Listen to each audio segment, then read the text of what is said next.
All aboard!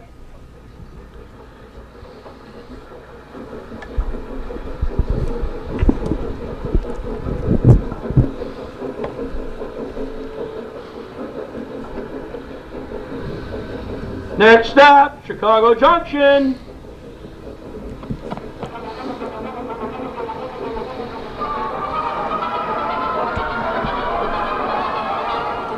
And welcome to Chicago Junction.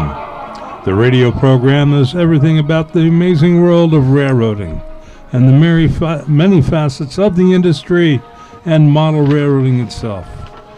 I am your announcer, Brian Ballou, and here is our boss, the head of the Windy City Hometown Entertainment Network and the chief electrical engineer, Mr. John DeVita. Well, thank you very much, Brian. Welcome, ladies and gentlemen, to another broadcast of Chicago Junction from the John DeVita Broadcast Center on the Windy City Hometown Entertainment Network and Jack-O-Lantern 89.7 WRHS FM Norwich on Friday, October the 19th, the year 2018.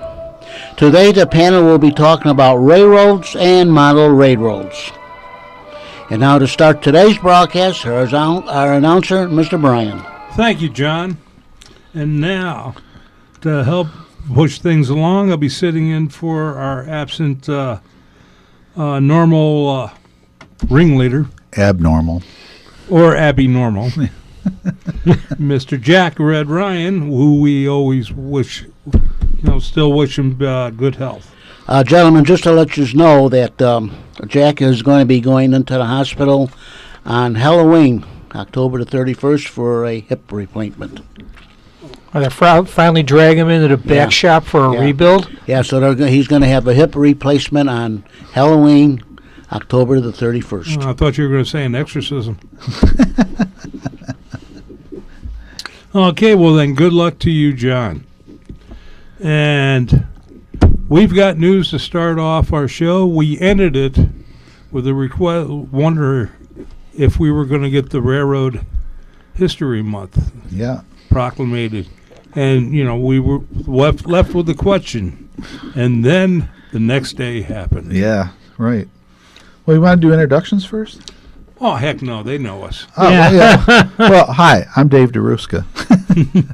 I am a vice president and board member of the Black Hawk chapter of the National Railway Historical Society and the Grand Poobah of Chicago Railroad History Month. And we managed to get the city of Chicago to put out a proclamation declaring November Railroad History Month, Chicago Railroad History Month. And I am hoping that this will grow every year into an event for November leading up to the year 2023, when we will be celebrating the 175th anniversary of the first passenger train to operate out of Chicago, the Pioneer on the Chicago, Galena, and Union. And we'll see where we go with this. But right now we do have a proclamation for November, and so please do celebrate. Definitely. Pass it on. And sitting to your left. I'm Ron Stock, former library director at Eisenhower Library, overall train buff, and HO hobbyist, ride Amtrak, and just overall enjoy trains. Good evening. My name is Kevin Berry. I am a retired Chicago police sergeant, lifelong Lionel collector and operator, and I just got tickets for the Pere Marquette Christmas train for December 16th for the upper level of the candy cane car. So me and my wife, also known as my girlfriend of 38 years, are going to be up there for that, and I'm hoping that they trot the 1225 out and that it's not some alternate power leading the train that day. Well, she's still running good. She steams real good, and you're going to love it, the Polar Express. Even if I just get to see it, I'll be happy. But if I get to ride behind it, it'll be a perfect day. And as said before, I am Brian Ballou, your announcer. Also retired Navy and railroader, belonging to several organizations, and I also do Operation Lifesaver presentations for railway safety. So I'm going to start off with some sad news about the death of John Gruber. John Gruber was a photographer, excellent railroad photographer, and he was the man behind the Center for Railway Photography and Art, which operates out of Wisconsin. They have an annual conference in Illinois that is one of the best attended conferences I've ever been to in terms of railroad photography and art. They have a really good program every year. And John died on October 9th in Madison, Wisconsin, after a brief illness. He was 82.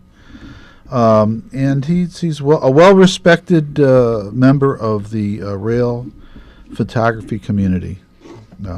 His work was seen in trains for many years, and he brought a different approach to railroad photography, one that focused on the people, whether it be the passengers or the employees. So he will be missed very much. Yes, he will. Other than that, I'm going to be kind of quiet tonight. I think Yeah, you got to get ready for your interview. Well, boys. no, we do have a call in. We hope at 7:15. Let's see. It will be. Trying to remember. I gotta get his name here. I think it's Ken.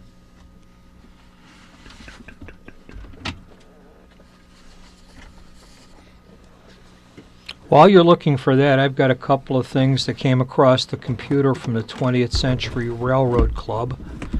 They are announcing 4 rail trips in 2019.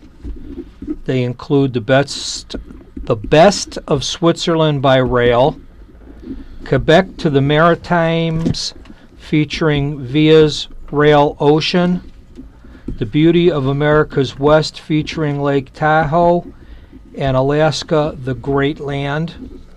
And their second announcement is for a one-day excursion train on Saturday, December 1st to Kenosha Harbor Holiday out of Ogilvie Station to Kenosha, Wisconsin. The trip will include the Victorian Christmas at the Civil War Museum, expanded Kenosha Winter Harbor Market under large heated tents, storytelling on the streetcars, and much more. $49 for adults, $29 for children per child under 14.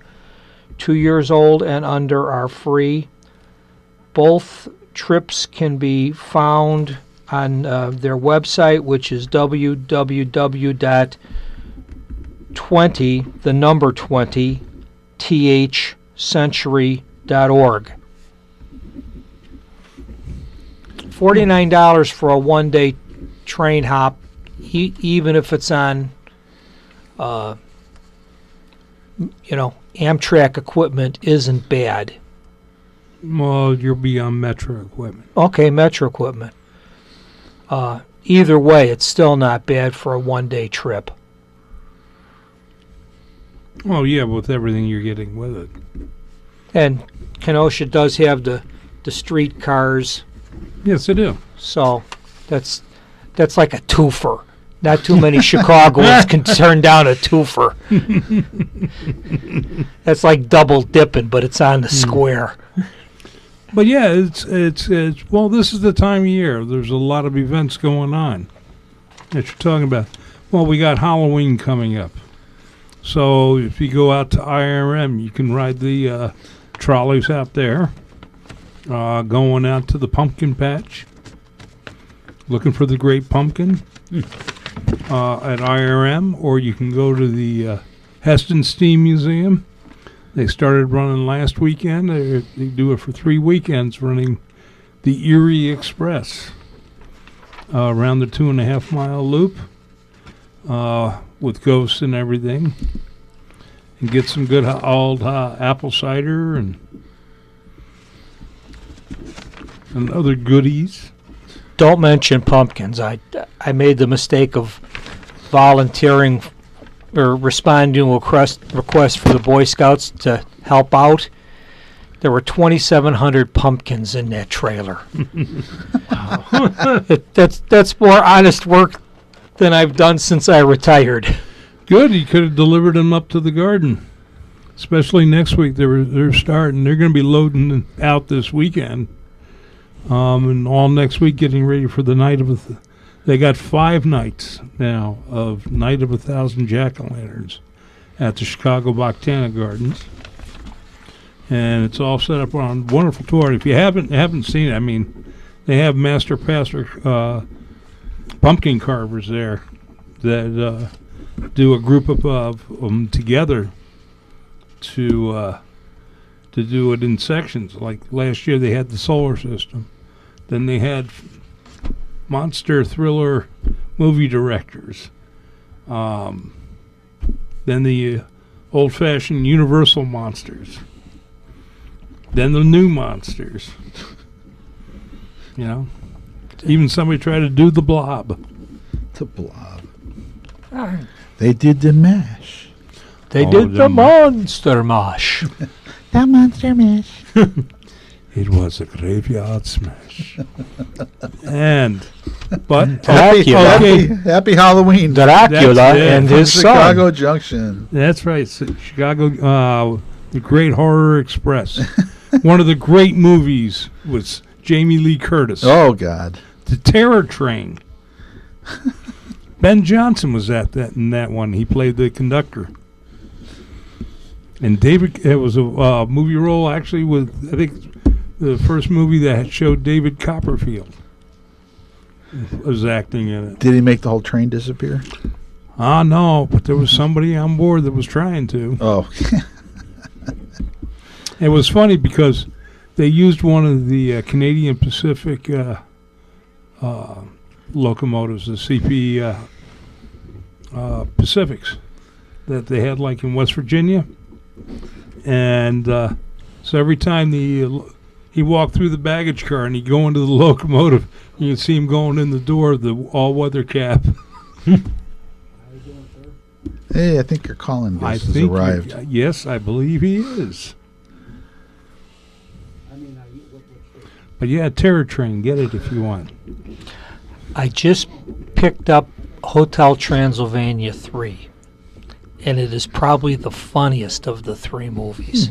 My wife and I just laughed from beginning to end. Well, remember, it's coming up on hunting season, so a good hunting movie to see is Escanaba by Moonlight with Jeff Daniels. I'll take your word.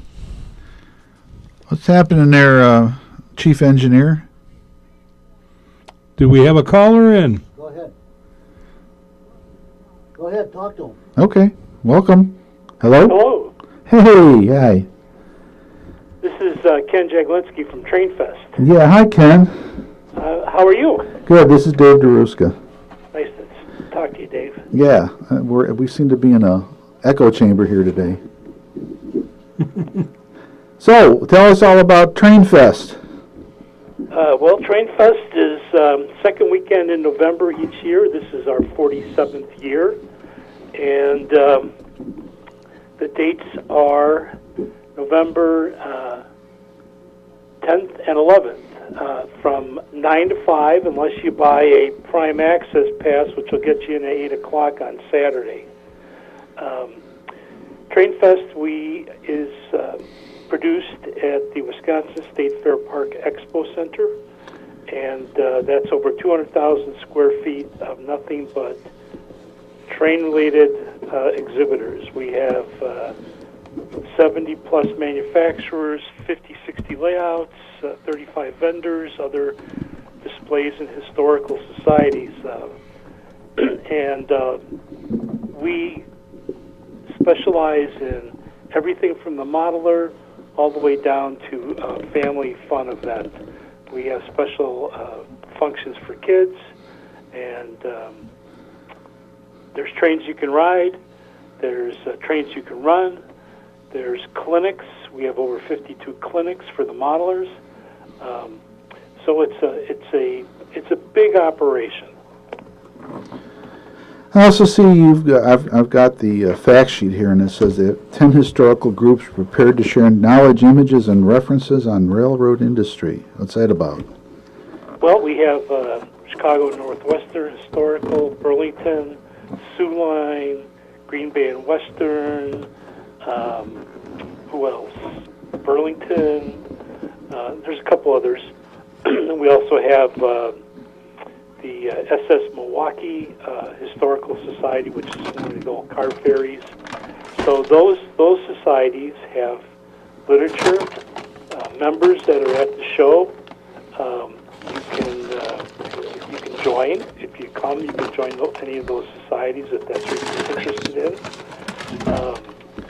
And they have, some of them have things for purchase, books.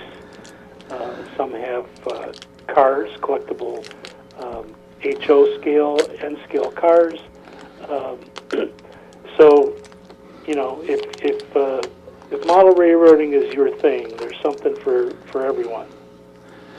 Yeah, we have a few model railroaders in our panel here. Anybody a GN guy? No, I don't think so. Okay, because several years ago we started the Celebrate a Railroad program where we work in conjunction with the Historical Society and the Milwaukee County Historical Society and our communications people, Mercury, and we put together a museum quality historical display. The first one was Chicago Northwestern, the second year was the Milwaukee Road. Sioux Line was last year, and this year is the Great Northern. So we'll have a 32-panel historical display. It's in full color. The panels are basically 4 by 8 feet in size, so there's a lot of great material that has been put together in a very professional manner. So, and the GN folks will be there with their materials. TrainFest has commissioned an HO and N scale special run car. The N scale cars by Microtrains, the HO cars by Accurail, and we have those on our shop for sale, and they'll be for sale at TrainFest. As well as the Historical Society will be putting on, they have one clinic room that's dedicated to them, and they'll be putting on clinics of historical significance on the GN, and they'll be running, there's a video area right by the historical display where a VCR will be running and showing videos of types of GN items. So if you're a GN guy, you should really come to this because you can immerse yourself in a lot of great information. And for those in the audience who don't know what GN is, it's the Great Northern. Thank you, panel. I also see you have a junior engineer program, and Brian and I are really interested in that. We'd like to go back to work as engineers and make the kind of money we were making. Well, this program, you're not going to make too much money. Oh. But junior engineer program, we have for youngsters really, you could start at 4 or 5, but it's probably geared for like 6 to 10 age group and up.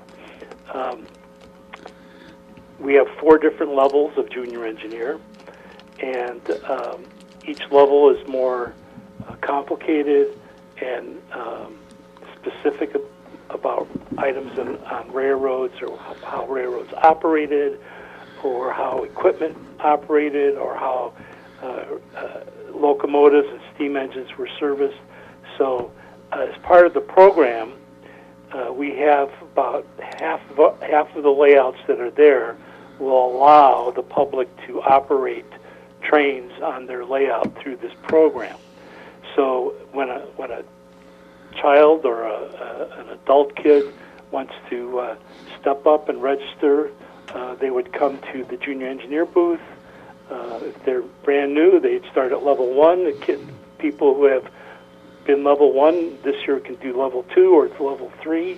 And we've added our 4th and final level this year, so this program has been going on now for 4 years. And once they're done with their level, they get a card which provides discounts at local hobby shops, and they get registered with on our email list for the junior engineers. And last year we started a program offering level 2 and up junior engineers to participate in operating on home layouts. So we sent out invitations, and we have about 6 to 8 kids now who are getting more active in model railroading. Another program that we have for children is the make and take area, and in that area we have a station from I think it's either Keebri or one of those European manufacturers, and it's for like 2 to 4-year-olds, where they color in the station, and they can fold it together with tabs, and they have something that they can put by their Christmas tree or with their own trains or whatever. Then William K. Walters has worked with us to provide our make and take kit, and this year it's a machine shed, and it's a plastic kit. We'll have solvent there for the kids to use to put the kit together, and they can sign up online to do the kit, or they can sign up at the show, and there's a cost for that. I don't know those numbers off the top of my head, but our website, www.trainfest.com, has everything there. We have a shop that people can go to buy the tickets, to look at the products that we have for sale from previous years, the new items for 2018, and they can sign up for the make and take. They can sign up for clinics. There's another area that we've started this year with a new manufacturer out of Japan called Hummingworks, and they've offered us it's kind of like a Lego locomotive that kit that with track that kids can put together, put in 6 AA batteries, program it, and run it off their iPhones or their smartphones or iPads or different things. So it's kind of bridging the gap. It's called a bridger between, let's say, the wooden or trains or small plastic trains that kids would push around, to now running to something that they can put together and operate themselves. And the track that comes with the bridger is plastic, and they can put that together sectional, or it'll run on Lionel track. It has couplers that'll work with either Lego cars or Lionel cars. So it'll pull Lionel and run on Lionel track as well. So it's a pretty it's a good way for kids to get involved in that end of the hobby and feel like they're doing something. And so I think that kit retails for around $190 United States, and we're going to be offering that a special online is I think $65 to sign up and build that. So we got this great deal going for kids. And that's probably geared to a kid who's 7 to 12. I mean, older kids are fine, but kind of that ballpark where they can sit and put it together with a little guidance from one of our volunteers and their parents. And if it gets real kind of technical, if we're having some problems with the communication with the Raspberry Pi through a Wi-Fi to our controllers, we'll have the Hummingworks folks will be there to help us. So, big programs for kids. I mean, so family can come, kids can ride on the Milwaukee Light Engineering Society 7.5-inch gauge engines and cars. So they'll have a section of track. I think it's going to be around 200 to 250 feet long, and they'll offer rides up and back on their equipment. The kids can operate the trains in all scales: G scale, HO scale, N scale. They can see the S scale. They can see the differences in all those scales. And then, as far as the modeler is concerned, we have all the big manufacturers. We have Intermountain. We have Walthers. We have Kalmbach. We have MTH. We have ScaleTrains.com. Daylight Sales. Just thinking through this list, I mean, we have 190 exhibitors, so I can't remember everybody, but we have, you can come as a modeler and easily spend 2 days and not do everything. Yeah. So you can pick and choose what you want to do. Great buys, a lot of the vendors have deals. And we have probably about 30 different vendors, everything from model trains to shirts, caps, artwork, you name it, we have it. And I see that it's staged by the Wisconsin Southeastern Division of the National Model Railway Association. That's correct, the WISE division. Yes, the WISE division. So, you guys got any questions over here? Panel? Nope, I'm just needing my starting time to help set up our layout when we get there. Oh, Brian. Well, it's a busy day Friday, isn't it? Yes, it is, sir. Yes. What are you setting up, Brian? Midwest Rail sets up their layout up there. Okay. G-gauge. We're right across from where LGB will be setting up their floor layout. Cool. So see, we're sending one of our own That's great. to come up there. We have layouts coming from as far away as Texas. We have the Gulf. I think it's called the Gulf and Western HO scale layout based on the petroleum industry. Those guys are coming up. We have Standard Gauge Modular Association. Those guys come from basically all over the country, Arkansas, Ohio, Florida. It's really unbelievable where the vendors, the manufacturers, and a lot of the exhibitors come from. Illinois Railway Museum will be represented. The National Railway Museum in Green Bay will be represented. The museum in Superior Duluth, they'll have things there. So, and we offer East Troy Railroad Museum. They'll be there, talk about what they have to offer, the rides they have, the equipment they have. There's just a tremendous amount of information that somebody can glean, and a lot of fun. For me, those 2 days are just go crazy, but it's still a great time.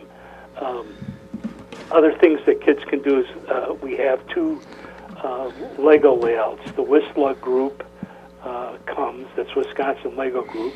And then we also have the Blau Lego layout. And besides the layouts, there's area where kids can build things out of Legos, just random blocks, and kind of do their own thing as well. I don't know the depth of all the clinics, but many of the manufacturers put on the clinics.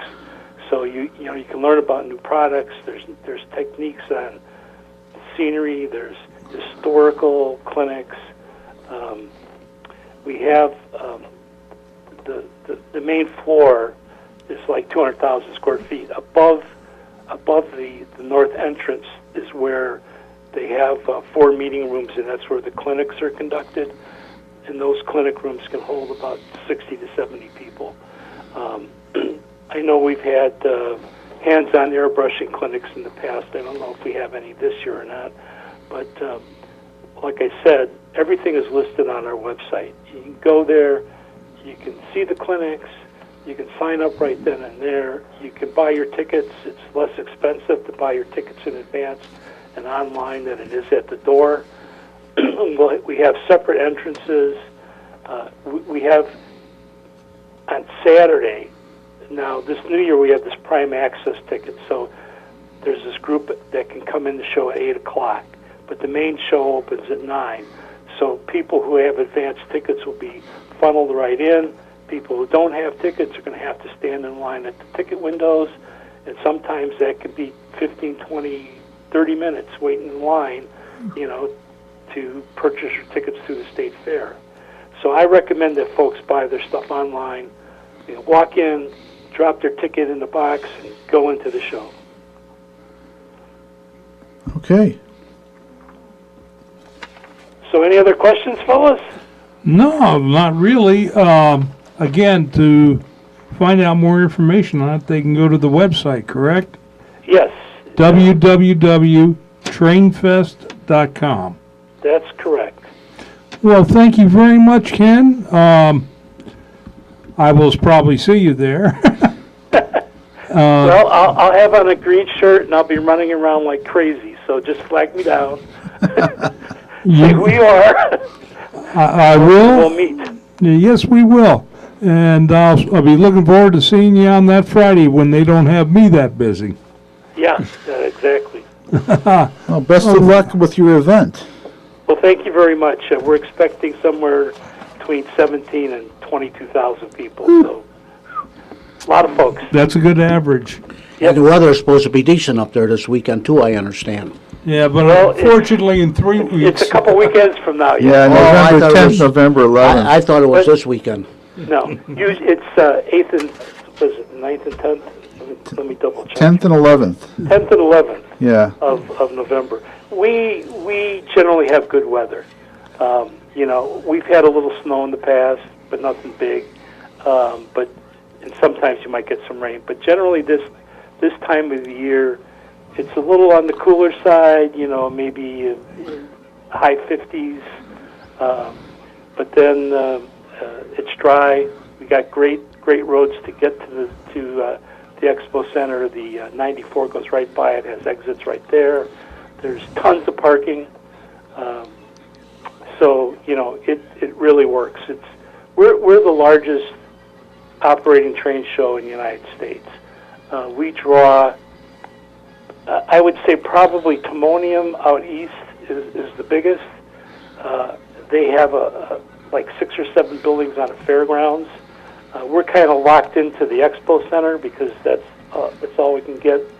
That's the biggest in our area. That's the biggest exposition building we can get. A couple years ago, we actually expanded into a second building, but we've had to kind of cut back on that because of expense. We were running buses between buildings and things like that, and it just got to be a little too hectic. But like I said, we're generally bigger than the national show, and probably right behind Timonium as far as what the amount of things you can see and do. All right. Well, thank you very much, and we'll make sure we put out the word again at the end of the show. Okay, terrific. Yeah, and it will show up on our Facebook page as well, so we'll be promoting you there. Great. Thank you very much, Ken. Have a good evening. Thank you you. very much. Thank you very much for calling in. And at this time, we want to go for station identification. And you are listening to Chicago Junction on Jack-O-Lantern 89.7 WRHS FM Norwich and the Windy City Hometown Entertainment Network from the John DeVita Broadcast Center on Friday, October the 19th, the year 2018. And now, friends, back to Chicago Junction. Brian? You bet. I hope everybody got everything done in that commercial break. Hey, I wonder if on level 4 of the junior engineer program, if they'd have to take the book of rules. No, I haven't seen them carrying that around yet. But General Code and NORAC, both of them. oh yeah, I gotta get both. Well, I'm gonna have to do both because I was able to get a hold of a couple of replica signal bridges. They're standard gauge, and it works well with the G gauge train set. Okay. And their Pensy position lights. Oh. So we got to do NORAC. A disappearing thing in the railroad world. Yes, it is. The signals are changing, folks. All the old signals are disappearing. Even the old semaphores are going. Yeah, everything. It's a new world, and it's a PTC world. Positive train control.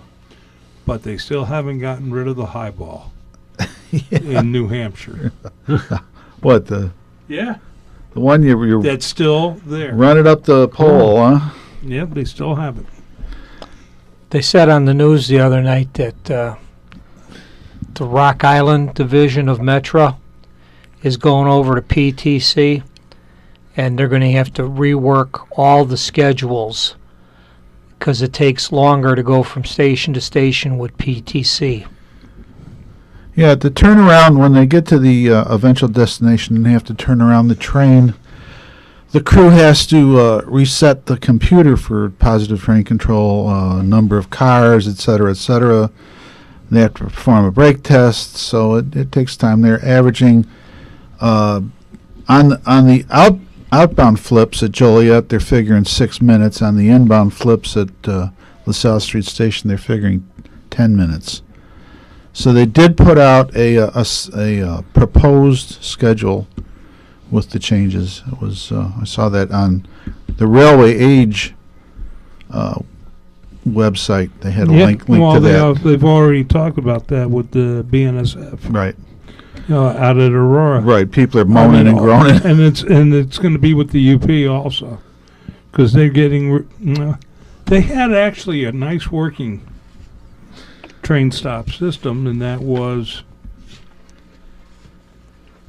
the ATC. Yeah, automatic train control. And basically, this is a version of that. But it was nice because, you had to be ready to push a button, basically, or else your brakes would be set if it was anything but high green. If you didn't know exactly where the plate was, you went into emergency. Yeah, right. Yeah, the Northwestern had ATS and ATC, automatic train stop on the Wisconsin divisions and automatic train control on the West lines. And they on the West lines, they also had cab signals. Yeah. And Pensy had that, and then not just on diesels, they had it on steam. Right. And it would affect the brakes if you didn't make a proper movement. For people that don't know, the cab signal essentially mimics what the external signal that train's operating under. It's a second level of safety. Yeah. And it screams at you if you don't do things the right way. It makes whistles and noises, and eventually, if you don't obey it, it will stop the train. Like if you go from high green and you go into an approach, a yellow signal. Okay, well, with that you got to slow down. You don't do it quick enough, it'll slow it down for you. So, Ron, what do you have? What kind of toys did you bring us today? Okay, I have two buildings. The first one is a little bit nostalgic from one of my employees. His name was Wally, and he has since passed away probably in 2013 or so. Far too young. And he liked repairing cars, although he was our maintenance guy. So, and the gas station is called Wally, and it's a Standard Oil, or Shell station. And it's HO scale. It's one of the Menards models. It's finely detailed gas pumps with pre-lit globes, revolving shelf stein, and then 3 HO scale figures plus Jack the German Shepherd. And Jack is pretty much almost on all their models. Jack gets around, I take it. Yeah, Jack gets around. I thought maybe they'd change his name, but they don't. Anyway, Well, it could be his French cousin, Jacques. that's true, yes. Nothing wrong with the name Jack. It's a German Shepherd, not a Yeah. poodle. Yeah. And he's prominent. He's right at the doorway, the corner of the building. It's pretty neat. It's, let's see if they list the dimensions on here for modelers. Dimensions are 8.25 wide times 5.25 deep and 4.25 high. So, so that you know that you could how to lay it out on your layout and how much room it takes. That's the footprint Yeah. with the pavement. And It's neat. It's a 1930s, 1940s. I want to say it's an Art Deco station. Yeah. Because it's got the rounded end at one end of the building. It's very reminiscent of the. Look at these pictures of the really cool old gas stations. Yeah. yeah. Yeah, And I think it falls into the art moderne architectural style. and you don't see too many of these. I think there might still be a gas station on Lawrence. Let's see, it's Lincoln and let's see. It's not Devon. It's up before. If you take Lincoln, there's a curve, and it's just after the curve of where Lincoln curves in. And I think they got an older, not quite the same, but it is. It's a tile standard gas station up there, which is again like 30s or 40s, which is kind of cool. The second one is a barn by them, and has a revolving weather vane, and it's HO scale. It has 4 cows, 5 yard lights, a silo with a red lead light and LED, and then let's see the dimensions on this end. It has scale farmer, 4 cows, 2 round bales, and Jack the German Shepherd. Jack gets around. Yeah, where's Jack? Jack is towards the front, over here in the front near the barn with the farmer and the Menards bags. Nothing like having a Menards bags. So again, it's a Menards model. They let's see, the dimensions on this one are 8.25 long, 5.25 wide, and 5 high. So it's pretty similar to about the footprint of the gas station, fairly similar. And all these have a plug-in, which will allow you to have the electric for the lights and things like that. Nicely done. I would say could be more. The barn looks to me slightly more eastern than Midwest, but it could still fit in the Midwest. Our barns around here are slightly, I think, different than that particular one. Taking the train out to Milwaukee or the Empire Builder. So, anyway, they're both very nice scale models. Menards does a really good job. I finally got a chance to see one PD. They had one in Lionel version there, which is really nice. It's like you said, a 3 to 4 story building, and well done. Yeah, it's an homage to police headquarters in New York City, One Police Plaza. This little barn that you were talking about, this is the one prior to the cow abduction. Oh, The yeah. one with the flying saucer stealing the cows. Yes, I bought the issue so I could take a look at it. I didn't realize that show that it was at in Eau Claire was the first international model train show put on by Menards and Kalmbach. Oh, wow. Yeah, it's a unique piece. Well, that'll be okay. Oh, yeah, there's nothing wrong with unique. I mean, it's nice that somebody came out with something other than the Martian war machine from War of the Worlds. You know, But No, you can no. always have your Lionel rocket car knock them down. That's it. It's true. Actually, I got my Marvin the Martian one Yeah. Oh, with the with Bugs Bunny trying to spawn it. ICBM car that's reworked for Marvin the Martian. Yeah. Yeah.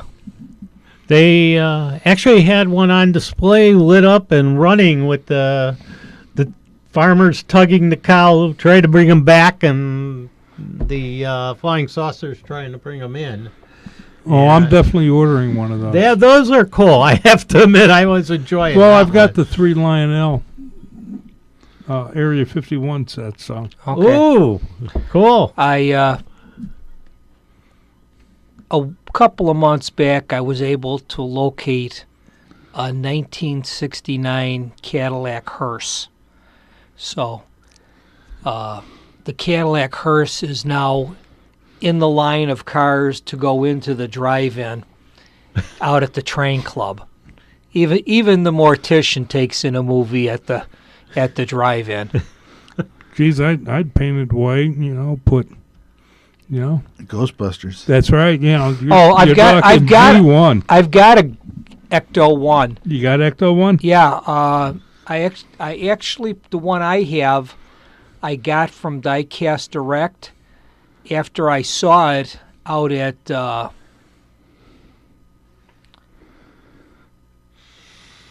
the Volvo Museum?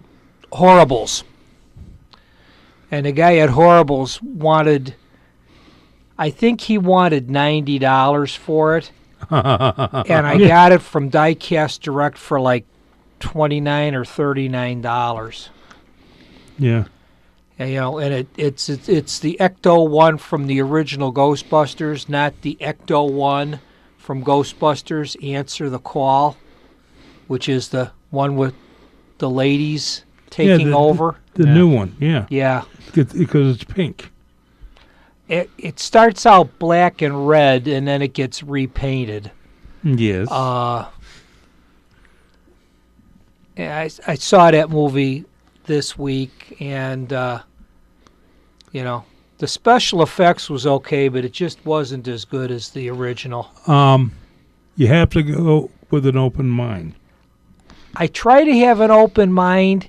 And actually, just I wasn't liked it as- with the girls. Well, Annie Potts was the female relief on it, and then she was the crazy one. yeah, but then in this one, Chris Helmsworth was the guy who played Thor. The eye candy. Yeah, He was the eye played- candy. Yeah, he was the stud Yeah. muffin. It's just there were.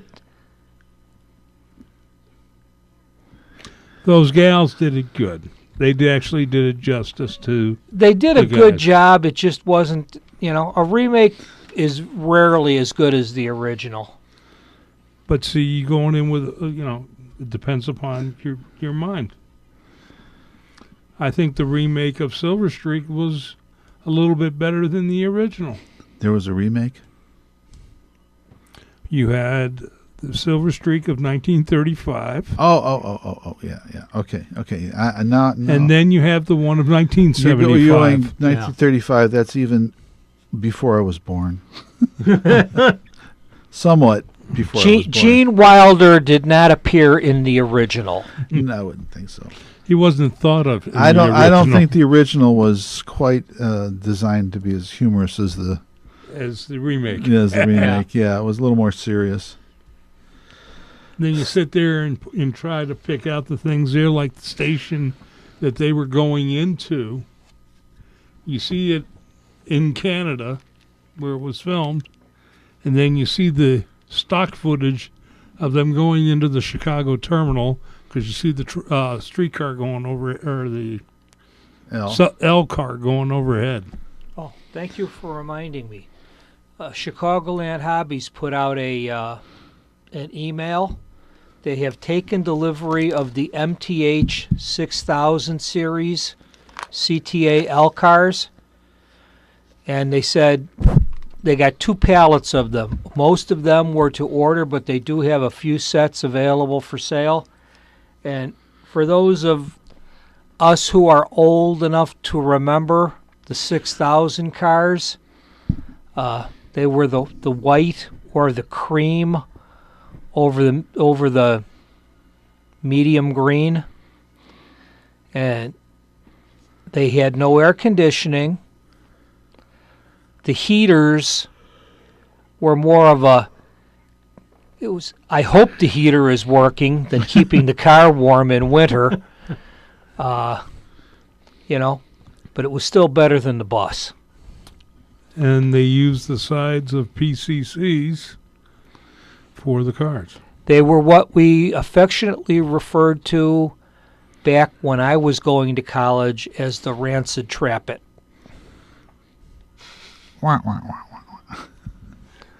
Rancid Transit. Rancid Trap-It. Rapid Transit. I get it. Well, if you went to DePaul, you either drove, took the bus, or you took the L. Well, And if you got on at 63rd and Loomis, you could take the L all the way to Fullerton. Hope you didn't fall asleep, otherwise you woke up at Loyola instead of DePaul. Horrors. Yeah, Different version of Catholicism up there. completely. Rogers Park. Oh, definitely. Man, forget that. Oh, let's get back on railroads here. I was talking about Chicago Railroad History Month and this significance of railroads in Chicago, and Brian brought up something about the upcoming transcontinental completion of the Transcontinental Railroad next year. They're having a celebration, and your local librarian didn't quite understand what the connection was between. Yeah, well, when I suggested, he puts together the old movies that's being shown, like we were talking about the Bride of Frankenstein's Right. going to open it up. And I says, next May, perfect time to show Union Pacific. They made the movie in 1939 for the 70th anniversary Yeah. of the driving of the Golden Spike. Barbara Stanwyck, Joel McRae, Robert Preston, and then there's a lot of character actors who were just up and coming at the time that we knew became bigger stars, like Lon Chaney Jr., Anthony Quinn, what was his name? John You having a senior moment here, Brian? Carradine. Ah. He was there, playing gamblers and toughs and such. So I'm sitting here. I brought a book called Go West, Chicago and American Expansion, which was a book that accompanied an exhibition at the then called Chicago Historical Society, now known as the Chicago History Museum. And the exhibit was about the influence of the Transcontinental Railroad and what happened to Chicago and how it changed the city. Chicago became an industrial giant and really helped a lot in the changing the West from barren prairies to farmland, carrying goods back and forth, carrying equipment to the farmers. They mention Sears and Montgomery Ward bringing things to rural areas at a cost less than what was being offered in some of the general stores. And the general stores had issues with the Wards and Sears because they were undercutting their prices. Shades of Amazon today. Very little changes in history.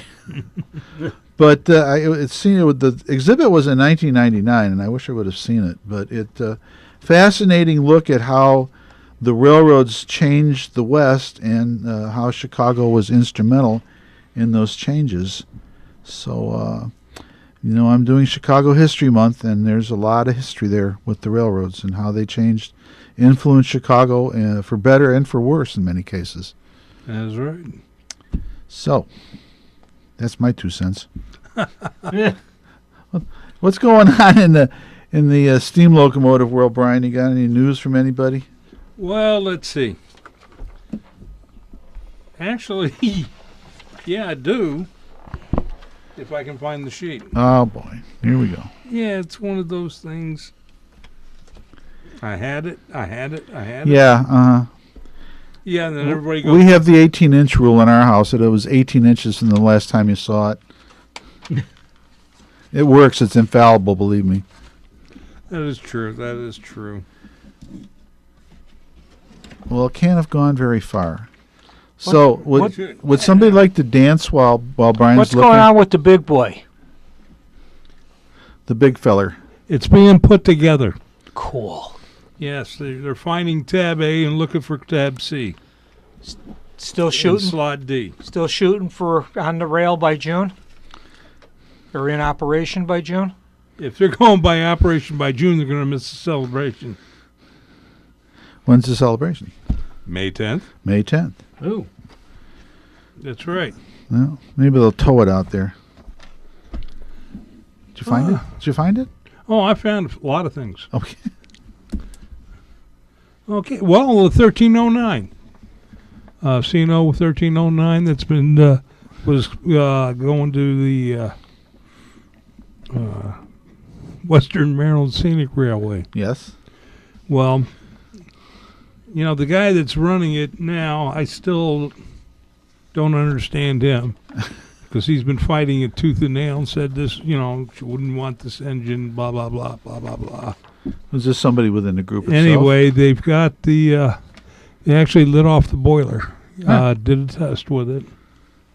So all the interior stuff is just about in it. And they're looking at next year for running it. Okay. What kind of locomotive? Early. It is a 2662.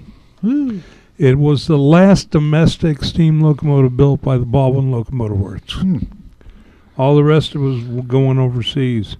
And technically, they did make one more for domestic use, but it was a steam turbine, the John Henry. For the Norfolk and Western. White Pass and Yukon Class 70 locomotive has been rebuilt and is now running. Number 70 is now running in Dollywood. And the other one was taken out of service a year ago, so they're going to strip it down and do its 1,492 day service.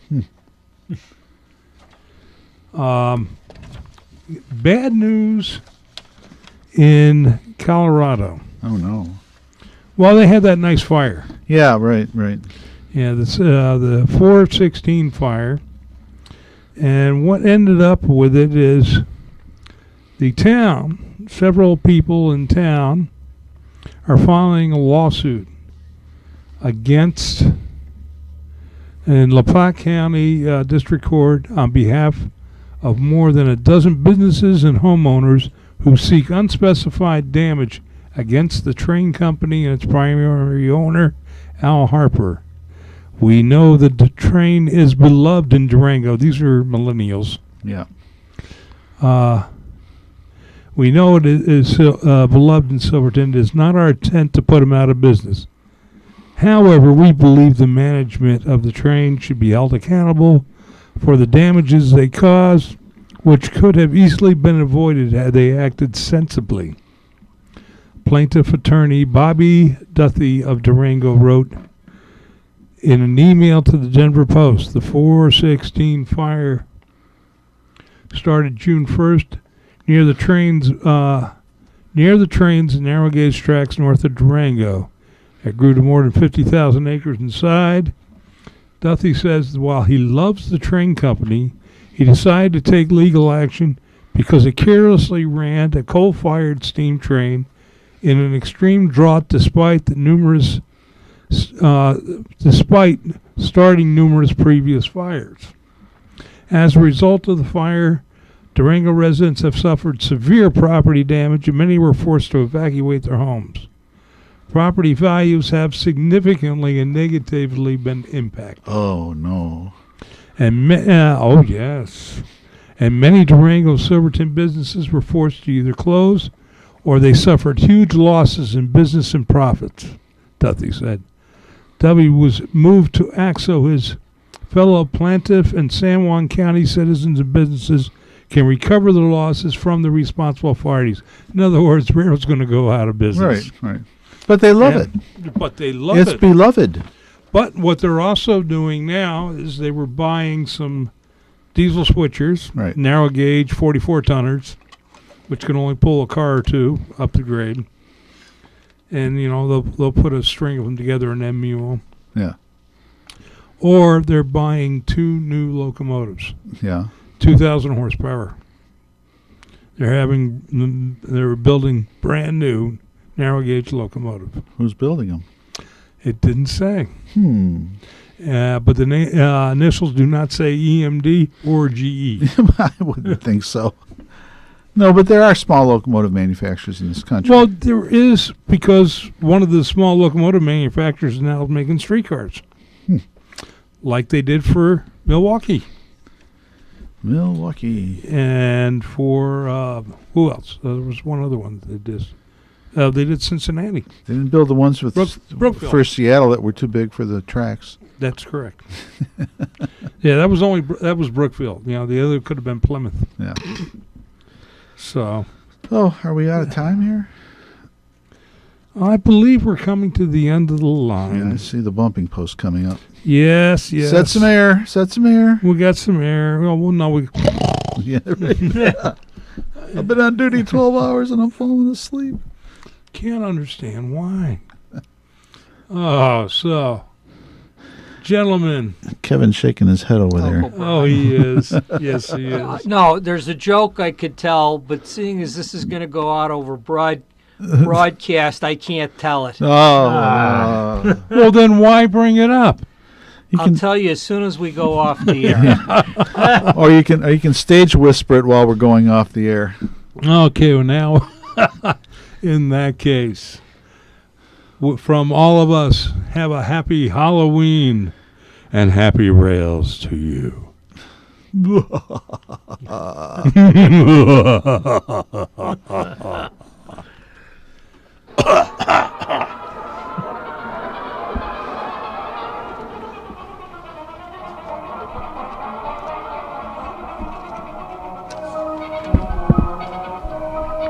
As our express comes into the station, we want to thank you for joining us on our journey through the wonderful world of trains. Chicago Junction is a production of the Windy City Hometown Entertainment Network and can be listened to on the web at the www.windycityhometown.com, where you can listen to tonight's broadcast and all our past episodes, and also sample some of the other fine programs that are being offered. This is your announcer, Brian Ballou. Till next month, when we journey to Chicago Junction.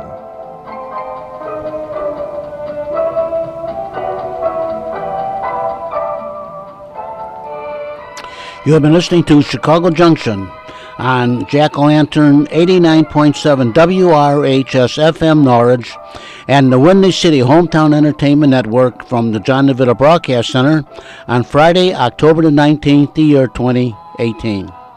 Chicago Junction was produced and directed by John DeVita. Our special thanks to radio station manager Kevin Zeflik of WRHS FM Norwich and the executive producer of Windy City Hometown Entertainment Network, Mr. John Chikanda.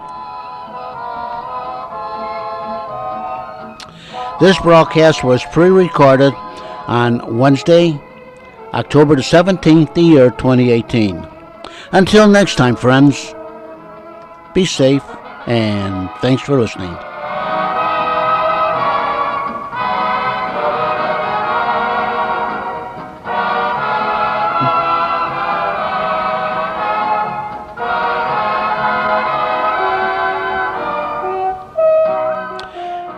And this is Jack-O-Lantern 89.7 WRHS FM, Norridge, Illinois.